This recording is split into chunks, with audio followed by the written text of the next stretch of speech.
Atensyon sa mga dunay sakyanan nga gi-impound sa Mandawi City gikan sa tuig 2020 hangtod na sa tuig 2022. Higayon na kini aron ma-claim pagbalik ang mga sakyanan sa ubos nga balayranan pinaagi sa ipatuman nga amnesty program. Ano yung report ni Nico Sereno? Sa karaang public market sa Mandawi City gipahiluna ang gatusan ka mga sakyanan, lakip na ang mga motorsiklo. Ang uban pipila ka tuig na nga natanggong dinhi tungod sa lain-laing violations apan wa pagyud makuha sa mga nanag-iya. Aron mahawan-hawan ang impounding area ug mahatagan og kahigayunan ang mga vehicle owners, mipapasar og amnesty program ang konseho sa syudad.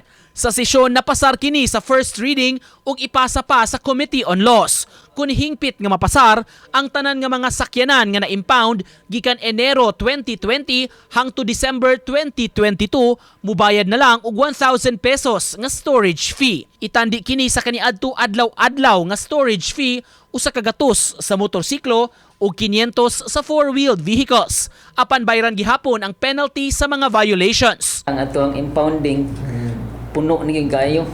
So mo nang kinanglan na jud ta mo decongest. Ana, mo ring ina minagakuan niya para sad kanang maka-generate ta og revenue bisan at least ginagmay.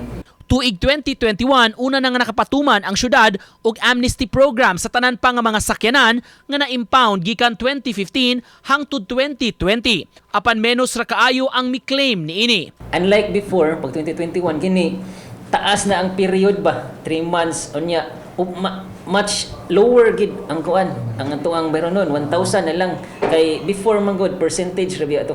Uban ni Edward Tubilan, Nico Sereno, Balitang Bisdak.